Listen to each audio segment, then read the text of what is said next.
Well, today's budget day, one of many budget days to come. And I know that members of the press, members of leadership on both sides have been provided with a lengthy press release and a 5-page document on DHHS changes and 1-page document on tobacco, history of the tobacco excise tax and those kinds of things. And so I want to hit some of the highlights in my remarks. So today I'm delivering my biennial budget proposal to lawmakers as well as a supplemental budget for their consideration as we begin to chart the next 2 years of investments by state government in Maine people. The biennial budget proposal is balanced, first of all. It maintains critical investments in Maine people. And at the same time, the budget proposal was also one of the most difficult we've had to deal with because it reflects budget realities that have forced us to make some tough choices. First, let's start with some good news. Our state continues to experience robust economic growth, a growth that outpaces the national average and the rest of New England, and some other large economic powerhouses, even like New York and California. Our credit ratings, which have improved under my administration, also remain strong. These are good indicators for the economy of Maine. We have not had to borrow from the federal government as other states have had to do, for instance, on unemployment funds and whatnot. And our budget stabilization fund, often called the rainy day fund, is near its record high limit. I'm proud of those measures and those accomplishments, which we could not have achieved without the support of the Maine legislature. However, state revenues, as you know, are leveling off after years of surpluses during and after the pandemic. Surpluses which were driven in part by federal stimulus money, for which we are grateful. Well, it's no surprise because it's the same experience that many other states across the country have seen, including New England states. We saw that coming, which is why in my supplemental budget proposal last year, I urged lawmakers to amend certain programs to reduce spending and to save $107 million for the biennium as well. Unfortunately, that proposal was rejected by the prior legislature and additional spending was layered onto the existing budget. Lawmakers also sent us a number of spending bills to my desk at the end of the legislative session last April and May, which I did not sign. And some lawmakers even tried to increase spending by a further $117 million, something that we put a stop to before it pushed our budget beyond the breaking point. Even without that proposed additional spending, we're still facing budget challenges. According to a recent report, which you know as the Structural Gap Report, we would have needed $11.67 billion to fully fund all of the programs we currently have in law. $11.67 billion. That estimate of $11.67 billion was also just a snapshot in time. One number arrived at last October, and even since then it has grown. For example, we're putting more money into state funding for education than estimated at the time to maintain the state's share of 55% for public education. We also have to put money into the operations side of state government. It's grown like utilities costs and whatnot. Those are not considered in that report. It's a long way of saying that there was a budget gap like many states have. There is a budget gap. Well, today I'm here to put forward my plan to close that gap and to balance the budget to maintain core priorities for Maine people. My budget proposal maintains our commitments to Maine people to provide affordable health care, to protect school funding, and preserve property tax relief, and put the health and safety of our children first. It makes those investments in Maine people without creating any new programs. In fact, my proposal reduces our expenses in some areas, raises, and it adjusts programs in many other different ways to save money. It also leaves the budget stabilization fund, or rainy day fund, intact. The funds proposed in this budget include $122 million a year to maintain affordable health care provided through Maine Care. That supports the hospitals, nursing homes, and providers all across the state. Like a majority of states across the country, Maine is facing increased Maine care costs due to a number of factors, many of which are outside our control, like increased health care costs, increased utilization of health care services. Some people put off diagnostic services, surgeries, and whatnot for some years. Well, my proposal includes an additional $156.6 million to maintain 55% state share for education, K through 12. Also, something also supported by a majority of Maine voters, overwhelmingly. Since I took office in 2019, we have increased GPA, general purpose aid, to education by more than $400 million, $411 million a year to support public education in our state. That's an increase of $411 million a year, over and above the base. 55% is not a static number, as you know. The denominator keeps changing and changing. My proposal also includes $6 million to fully fund universal free meals for Maine students. That program was originally funded by the legislature with $27 million drawn from different sources. It now costs $64 million a year, but it's important. The proposal also includes $561.2 million to maintain 5% municipal revenue sharing with the goal of stabilizing property taxes and supporting municipal services. That's an additional $561 million. That's additional. That's the base, sorry. That's the revenue sharing. A year. It also includes $41 million for Maine's public higher education institutions and $25 million to make permanent, ongoing, free community college, both of which are strengthening our workforce. Well, ensuring that we have good schools with good teachers and that no child will try to learn on an empty stomach. Ensuring that we do what we can to reduce property taxes that also pay for those schools and are all bipartisan priorities overwhelmingly supported by the majority of the legislature and the majority of Maine people. Education and health care, however, account for much of the ongoing baseline budget as well. In fact, as you can see here, more than half of the entire state budget goes to health care and education.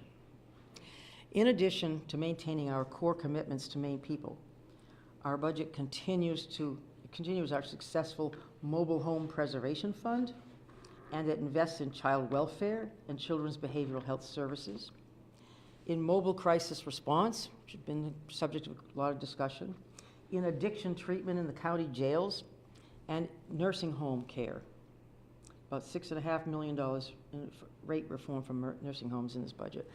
Well, we all have different beliefs about the role of state government.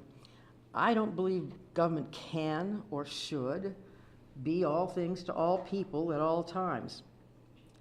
I firmly believe that our most important responsibility is to protect the health and safety of Maine people, especially the children, the sick, and the most vulnerable of our population.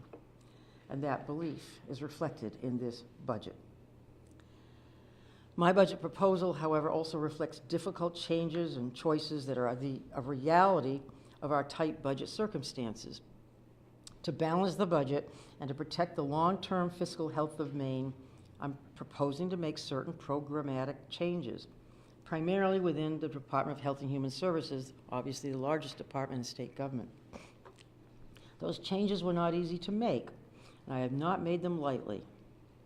But we've tried to propose changes, for instance, to programs that haven't really taken effect yet or haven't been fully implemented yet, and try to minimize disruptions, okay?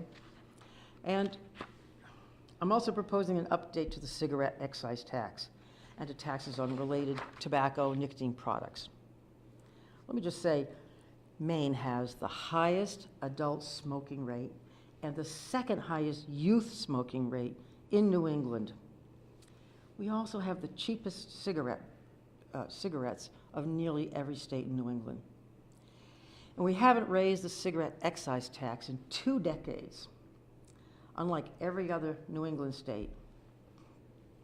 When cigarettes are a leading cause of cancer, heart disease, and stroke, and when more than 1/3 of Maine cancer deaths each year are attributable to smoking, our current policy doesn't make sense. It's time to change it.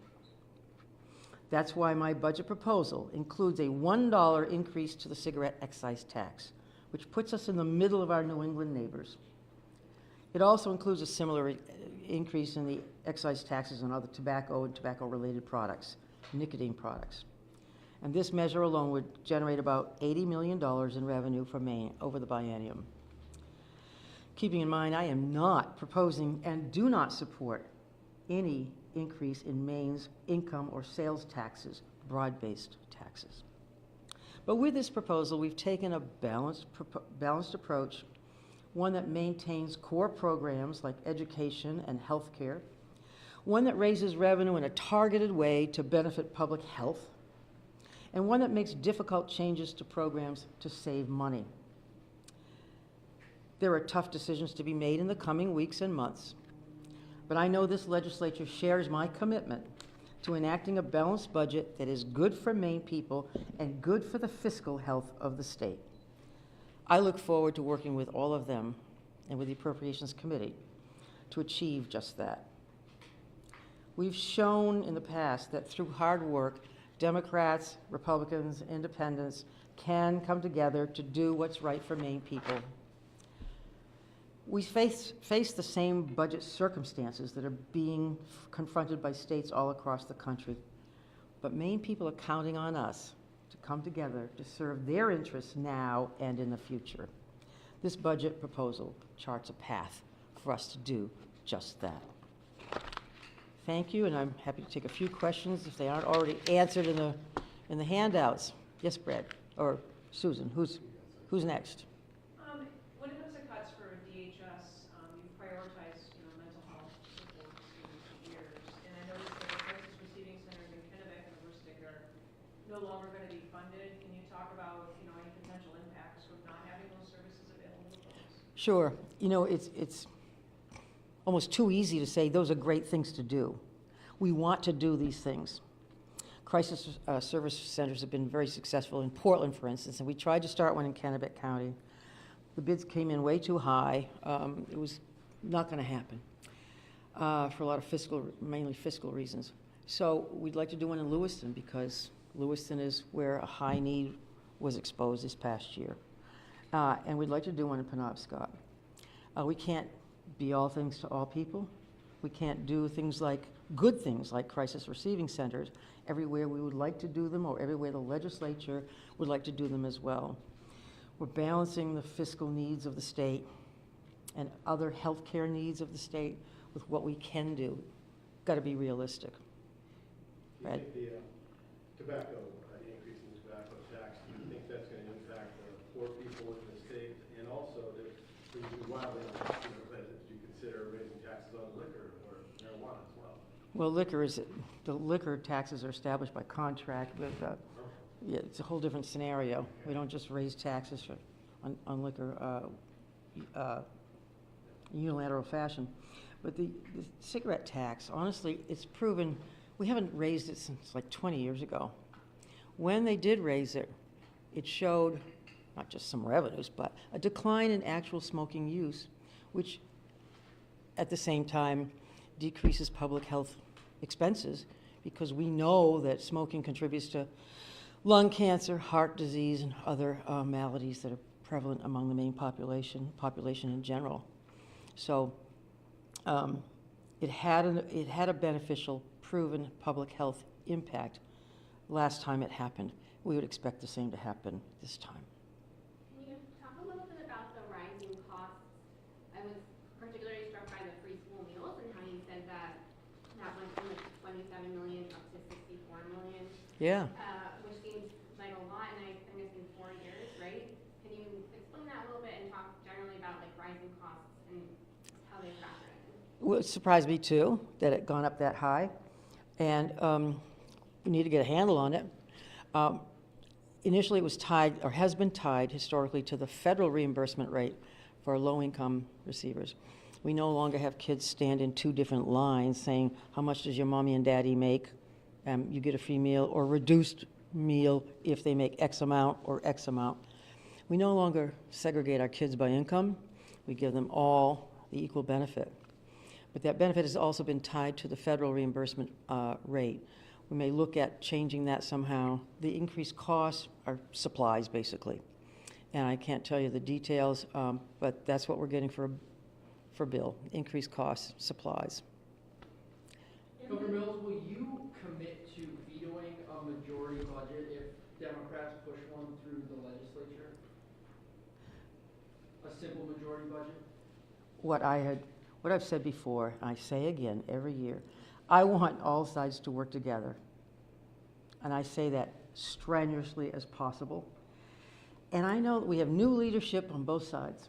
New leadership in the House and Senate, the Democratic leadership, the Republican leadership. We've been meeting with them. We've briefed both sides on the budget and given them the same kind of information we've given you today. And they are receptive and they want to talk. So I am holding out every hope that there will be a consensus budget and that there'll be a 2/3 budget, which will take effect immediately upon adoption. That makes sense to me.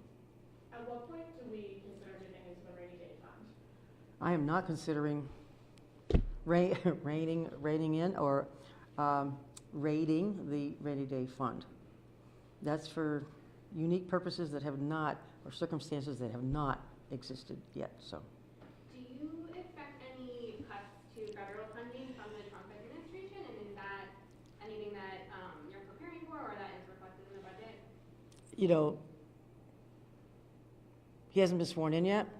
There's a lot of talk over here, over there about, God knows, Panama and Canada and Greenland and all this stuff. Seeing a budget come out from the new administration will be a long ways off, I suspect. And having Congress adopt a new budget, because they put off the continuing resolution until March. We're not going to see any specifics for a long time, and I really don't know what to expect. Nobody has seen a plan for health care, or a plan for education, or a plan to reduce the cost of eggs and bread and cars and housing and heating oil, all those things that ought to be addressed. Haven't seen that yet. Yes? Have you spoken with lawmakers about the proposed cigarette excise tax increase yet and gotten a sense of support, especially among Democrats? They've been briefed on the whole budget, including that part of the budget. And I'm not going to speak for them. They'll raise a lot of questions and engage in a pretty good debate, I'm sure, in the Appropriations Committee, and ultimately let that debate begin. Do you think it has enough support? I don't. I'm not going to handicap it at this moment. Nobody's taken a vote on anything, so. You had to find some cuts in the budget. What areas were we really struggling with? When did you Oh. cut? You think of one or two? Brad, all the areas. Every department took a close look at its budget, and we kind of pounded every department as well. Can you do more here? Can you do more with less? Can you cut this? Can you reduce this? And a lot of it is some programs that were enacted by the legislature but not funded, or enacted but not funded fully or sufficiently, and saying we can't do all these things. Can't be all things to all people. I was in the legislature for 6 years, and I was on Appropriations Committee for 4 of those years. I understand the tough job that legislators have to do now. And I also understand the newness of all of this to the approximately 1/3 of legislators who are brand new to the process. And they're going, you need a glossary, first of all. What is EPS? What is GPA? What is CMS? What is all this stuff that, we know by heart, but new legislators don't. And it becomes an education process. It's a very quick learning process. So explaining to them why, I don't know, how their school is funded differently from some other school, how their transportation, how their roads are paved but somebody else's aren't, all those things. Those discussions will come to fruition soon. With regards to some of these cuts, is it mainly just like services, supplies, things like that? Are there going to be any positions that might be affected by this? Here and there are position changes, yeah. Let me go back, and I don't think I adequately talked about the Medicaid, Medicare program, main care program, because it's not simply that the eligibility has risen and then leveled off some, and I can't say that there's a trend. That's only one factor in the cost, the actual cost of medical or healthcare services. Another major issue is the reduction in funding from the federal government, regardless of who the president is, in the so-called FMAP, or Federal Medical Participation Rate. That's been in law for 30 years or so. So when our economy is doing pretty well, we get penalized for that in the rate of federal participation. They cut back the FMAP. Now, ironically, the expansion group, which is probably a quarter of the total number of people on Medicaid in main care, the expansion group gets an FMAP of about 90%. The rest of Medicaid, main care, gets, well, I don't know what exactly is today, but we got reduced in that FMAP. All states did, because the economy is doing better than expected. You get penalized a little bit for doing well. So that's a big chunk of the additional cost, state cost to the state budget of medical care. And then there's a lot of people who put off medical care during the pandemic and after that, and things kind of got backlogged. You know, if you really needed a hip x-ray and hip surgery, you would have put it off for a while. So increased utilization is a part of that. And then the way we pay some of these costs, like hospital costs, we pay the bills that we get at a fairly high rate compared to Medicare payments. So we're looking at all those things too. Speaking of main care, in the memo you sent to the legislature, it says that you will likely have to, we could have to take the extraordinary step of limiting payments to healthcare providers for people who are on main care. I know that's happened in the past, and there was a $75 million backlog of payments years ago. You know, at what point do we get to that level again? You're talking about the supplemental budget, basically, where we suggested if the supplemental budget isn't passed pretty quickly with a 2/3 vote, that payments to providers, doctors' offices, nursing homes, hospitals, may be delayed. It's not the same thing that, you know, you're probably referring to under the Baldacci years, and I was on appropriations back then. It was a different kind of cost settlement backlog of payments caused for different reasons, different forms of payments. And that was resolved through, well, it had something to do with a liquor contract. A lot of other strange things happened. That's not the same thing we're looking at now. But. Governor, some of the core. Huh? Yeah. Go ahead. Sorry, Mike. Some of these core commitments you're talking about, the 55%, the revenue sharing, free community college, as you've not, they all have driven up, their costs have gone up, and that's eating part of, larger part of the budget. Took the words out of my mouth. Yeah, no, So it's I true. guess the question is, you know, how sustainable are those? I mean, I know you're funding them in this budget, but kind of looking forward, I guess that's not your problem for 2 years, but Yeah. how sustainable are those initiatives if they're even more and more in the budget this year? Well, name me a school, a college, a university campus that hasn't seen increased costs. Maybe there's one or two that shut down somewhere across this country, but most of them are seeing increased costs. Collective bargaining, supply chain stuff, increased IT, increased this and that and the other thing. Rather they didn't increase tuition to pay for those costs. We're trying to provide enough funding to minimize that impact. But you mentioned revenue sharing. I'm glad you did, because revenue sharing isn't technically in this budget, but it's more than $500 million cost to the taxpayers. Maine funnels more than $500 million of costs back to the cities and towns, in addition to the large amount of GPA that is funneled back to the cities and towns. It's called EPS. That's $3 billion there. All that money goes back to the towns and cities. We're hoping that those funds, and they increase every year because they're percentages of the sales tax or percentages of revenues generally, should go to minimize the property tax burden. And I hope that it does. I'm anticipating that one of the criticisms we get from the other side of the aisle is that this is again an increase in spending at a time when revenues are leveling off. It's a $1.1 billion increase over the current budget. They've already been portraying the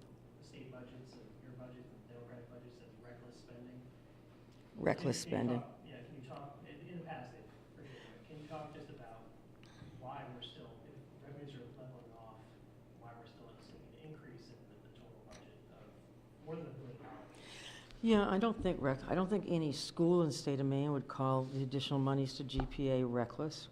I don't think any hospital or nursing home in the state of Maine would call their additional reimbursements reckless. I don't think the school children and their parents and families would call school funding for universal school meals reckless. And those are big drivers. I don't think the towns and cities would call the increased monies going to revenue sharing reckless. I don't think any of this is reckless. It's balanced, it's balanced, and it takes into account the fiscal responsibility of the state to do what's right, to pay for programs that inevitably have an increased cost due to supply chain, due to the cost of food and milk and increased utilities and whatnot. Those costs are not only built in, they're rising. Every Maine family knows that costs of living are rising. We'd like to see that leveled off, of course, but I'm not an economist, I can't predict. But we are balancing the revenues coming in and the money going out, pure and simple. Budgeting 101. As it relates to nursing homes, I've spoken to a lot of care providers who say, you know, the main care reimbursements just aren't enough. It's almost like they can't make a profit, which is, you know, obviously need a profit to keep the lights on, so to speak. No, you make a profit because they are mostly for-profit organizations. Okay. And we've been talking to the nursing homes, we continue to talk to the nursing homes about what's fair and what's appropriately reimbursable and how they can save costs. Their budgets have gone up in good part because of the cost of contract care, locum tenens, healthcare workers. That's a huge cost driver in their budgets. We want to help them reduce that cost. And we've done so by training up healthcare workers through the community college system, through the university system, through the CTEs, et cetera, and trying to help them bring down those costs that could be regulated, could be modified. So the 6.5 million, is that main care reimbursement or is that balancing other costs? That's a rate change. I think that's right. Fully funding the rate reform. Part of the rate reform funding, yeah. Yep.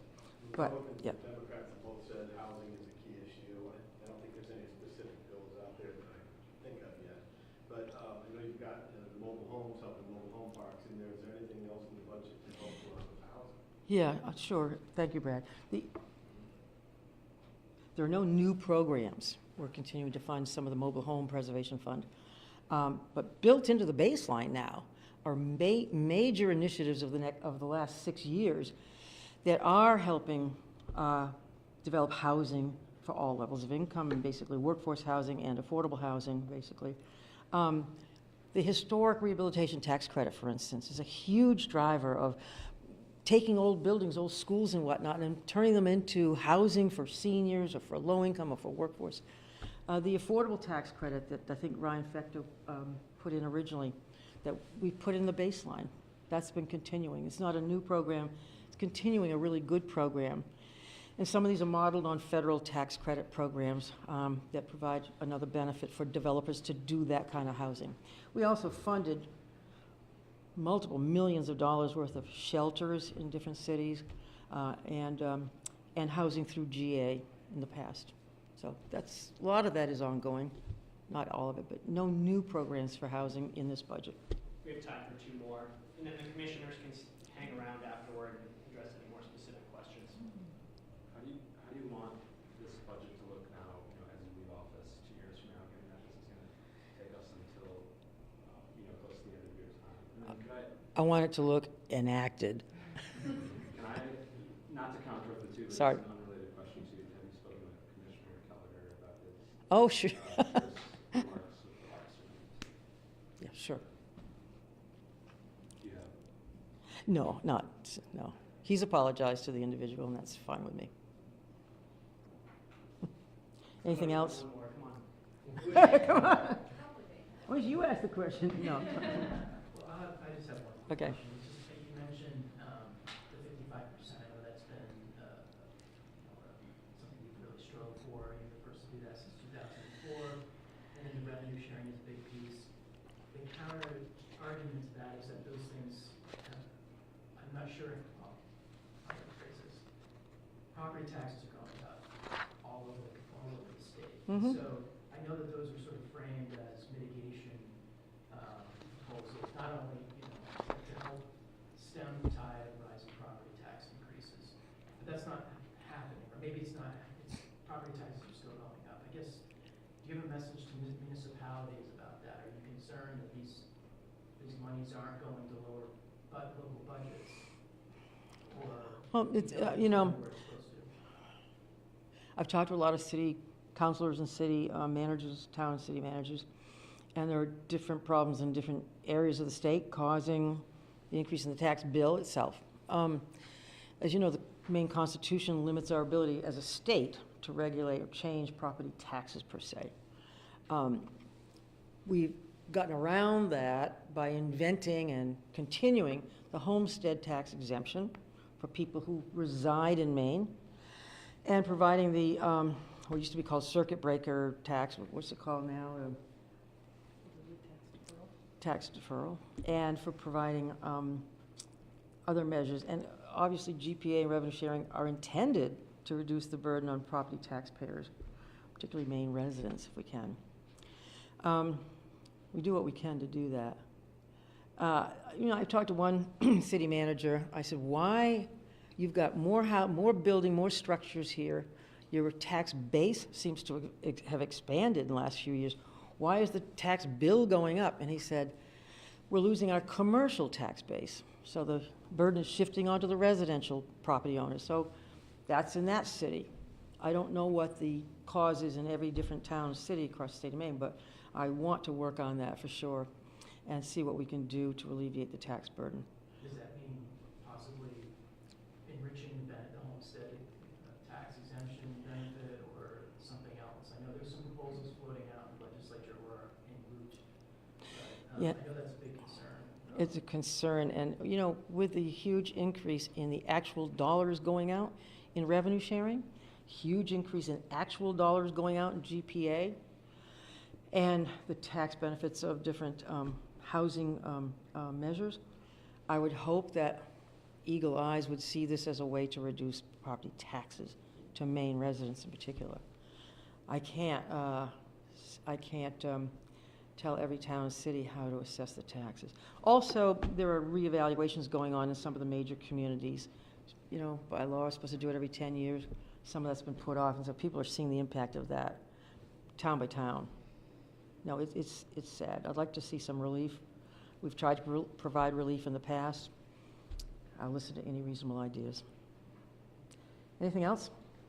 Jim Thorne's, he's burning to ask a question. I always learn so much from listening to you, Billy. Oh, that's nice. Nice. I'm happy to talk to you, Jim, anytime. We're sitting there, we'll hang around if you guys have more. Thank you.